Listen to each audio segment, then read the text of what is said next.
Hello friends, आपके अपने YouTube channel पर आपका स्वागत है। मैं AK चौधरी। आज हम बात करने वाले हैं आधुनिक भारत के इतिहास में एक इम्पोर्टेंट छोटा सा टॉपिक है जहां से प्रत्येक कंपटीशन एग्जाम में प्रश्न पूछा जाता है।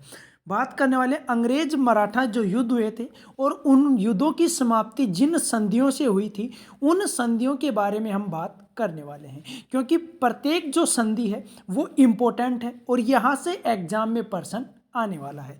संपूर्ण विश्लेषण से पढ़ने वाले हैं, बहुत ज़बरदस्त तरीके से आपको यहीं पर याद होने वाला है। जैसा कि लिखा गया है कि पढ़ो ऐसे कि कभी भूल ना पाओगे, तो ये कभी नहीं भूल पाओगे। इस वीडियो को लास्ट तक देख लेना। लास्ट तक देखोगे तब तक आपको सभी संधियां जो अंग्रेजों और मराठों के मध्य हुई थी वो सभी याद होने वाली है। शुरुआत करते हैं। जो पहली संधि हुई थी, आंग्ल मराठा जी संधि भी बोलते हैं इनको, 1775 में पहली संधि हुई थी। कब हुई थी? 1775 में, जिसको सूरत की संधि के नाम से जाना जाता है। जो सूरत की संधि है ये 1775 ईस्वी में हुई थी। किन के मध्य? रघुनाथ राव और ईस्ट इंडिया कंपनी के मध्य। जो रघुनाथ राव थे और जो ईस्ट इंडिया कंपनी है उसके मध्य ये संधि हुई थी। कौन सी?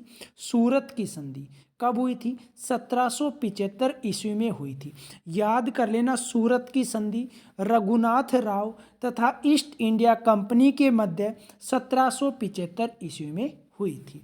अगली संधि की बात करें तो अगली है पुरंदर की संधि। जो पुरंदर की संधि है ये 1776 ईस्वी में हुई थी। कब हुई थी? 1776 ईस्वी में।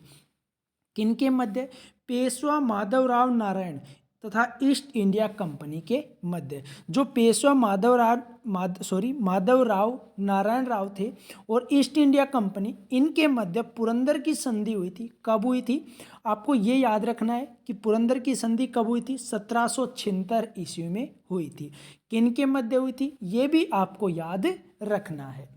बात करें अगली जो संधि है, बडगांव की संधि। मोस्ट इंपॉर्टेंट है, बहुत बार एग्जाम में पूछा गया है यहाँ से प्रश्न कि जो बडगांव की संधि है वो कब हुई थी। तो कब हुई थी?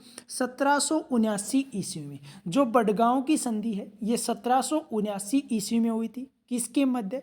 पेशवा माधवराव नारायण राव तथा ईस्ट इंडिया कंपनी के मध्य ये बडगांव की संधि हुई थी। सन आपको याद रखनी है क्योंकि सन से ही ज़्यादातर प्रश्न बनते हैं। बडगांव की संधि कब हुई थी? 1779 ईस्वी में हुई थी। बात करें अगली संधि की। अगली जो संधि है वो है सालबाई की संधि। जो सालबाई की संधि है ये 1782 ईस्वी में हुई थी। कब हुई थी? 1782 में। सालबाई 1782, ऐसे ही आपको याद रखना है कि सालबाई और 82, 1782 में संधि हुई थी। किनके मध्य हुई थी? बाजीराव द्वितीय और ईस्ट इंडिया कंपनी के मध्य ये संधि हुई थी। तो याद कर लेना, सालबाई की संधि 1782 ईस्वी में बाजीराव द्वितीय और ईस्ट इंडिया की कंपनी के मध्य हुई थी। बात करें अगली संधि की। अगली संधि है बेसिन की संधि। कौन सी है? बेसिन की संधि। कब हुई थी? 1802 ईस्वी में। जो बेसिन की संधि हुई थी वो 1802 ईस्वी में हुई थी। किसके मध्य? पेशवा माधवराव नारायण तथा ईस्ट इंडिया कंपनी के मध्य ये संधि हुई थी। बेसिन की संधि कब हुई थी? 1802 ईस्वी में हुई थी। अगली संधि की बात करें, देवगांव की संधि। जो देवगांव की संधि है ये 1803 में हुई थी। कब हुई थी? 1803 ईस्वी में देवगांव की संधि हुई थी। जो देवगांव की संधि है किन के मध्य हुई थी? भोसले और ईस्ट इंडिया कंपनी के मध्य ये संधि हुई थी। कब हुई थी? 1803 ईस्वी में। इस संधि का नाम क्या था? देवगांव की संधि। अगली जो हमारी संधि है वो है सुरजी अर्जुन गांव की संधि। इंपॉर्टेंट है। जो सुरजी अर्जुन गांव की संधि है ये भी 1803 ईस्वी में हुई थी। किसके मध्य? सिंधिया तथा ईस्ट इंडिया कंपनी के मध्य सुरजी अर्जुन गांव की संधि हुई थी। सन कौन सी में? सन 1803 ईस्वी में ये संधि हुई थी। अगली हमारी संधि है राजपुर घाट की संधि। जो राजपुर घाट की संधि है ये 1804 ईस्वी में हुई थी। कब हुई थी? 1804 ईस्वी में राजपुर घाट की संधि हुई थी। किसके मध्य? होलकर तथा ईस्ट इंडिया कंपनी के मध्य। जो होलकर थे और जो ईस्ट इंडिया कंपनी थी उनके मध्य राजपुर घाट की संधि हुई थी। कब हुई थी? 1804 ईस्वी में ये संधि हुई थी। अगली संधि की बात करें तो अगली है नागपुर की संधि। जो नागपुर की संधि है ये 1816 ईस्वी में हुई थी। कब हुई थी? 1816 ईस्वी में नागपुर की संधि हुई थी। किन के मध्य? नागपुर के अप्पा साहिब तथा ईस्ट इंडिया कंपनी के मध्य।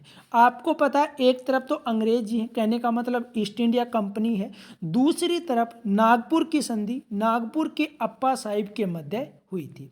ये नागपुर के थे अप्पा साहिब और ईस्ट इंडिया कंपनी के मध्य नागपुर की संधि हुई थी। कब हुई थी? 1816 ईस्वी में हुई थी। अगली जो हमारी संधि है इंपॉर्टेंट है, ग्वालियर की संधि। जो ग्वालियर की संधि है वो 1817 ईस्वी में हुई थी। कब हुई थी? 1817 ईस्वी में ग्वालियर की संधि हुई थी। किन के मध्य? सिंधिया तथा ईस्ट इंडिया कंपनी के मध्य।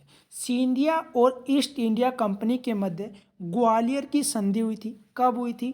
1817 ईस्वी में हुई थी। अगली जो संधि है वो है पूना की संधि। कौन सी संधि? पूना की संधि। कब हुई थी? ये भी 1817 ईस्वी में हुई थी। किन के मध्य? पेशवा तथा ईस्ट इंडिया कंपनी के मध्य। जो पेशवा और ईस्ट इंडिया कंपनी है उनके मध्य जो संधि हुई थी 1817 ईस्वी में, उसका नाम क्या था? पूना की संधि। क्या नाम था? पूना की संधि। अगली संधि है और लास्ट संधि हमारी मंदसौर की संधि। जो मंदसौर की संधि है ये 1818 में हुई थी। कब हुई थी? 1818 में। किन के मध्य? होलकर तथा ईस्ट इंडिया कंपनी के मध्य मंदसौर की संधि हुई थी 1818 में। तो ये थी इंपॉर्टेंट जो संधियाँ थी, वो थी मंदसौर की संधि 1818 ईस्वी में हुई थी। इसी प्रकार जो इम्पोर्टेंट टॉपिक हैं जीके के और करंट अफेयर के, वो मैं आपको डेली करवाने वाला हूँ। तो यूट्यूब चैनल पर 8 बजे हमारा जो जीके बूस्टर चैनल है उस पर 8 बजे डेली आपको वीडियो मिल रहा है। किसी दिन जीके आएगा, किसी दिन करंट अफेयर का एक इम्पोर्टेंट टॉपिक आएगा जो आपके प्रत्येक कंपटीशन एग्जाम के लिए इम्पोर्टेंट है। तो वीडियो को लाइक करें, वीडियो को ज़्यादा से ज़्यादा शेयर करें। यदि चैनल पर नए हैं तो चैनल को सब्सक्राइब करना न भूलें, बेल आइकन को प्रेस कर लें ताकि आपको प्रत्येक अपडेट प्राप्त हो सके। और करंट अफेयर और जीके की पीडीएफ प्राप्त करने के लिए डिस्क्रिप्शन में टेलीग्राम लिंक दिया हुआ है, टेलीग्राम ग्रुप को ज्वाइन कीजिए। आपको वहाँ पर पीडीएफ फ्री पीडीएफ और प्राप्त होने वाली है।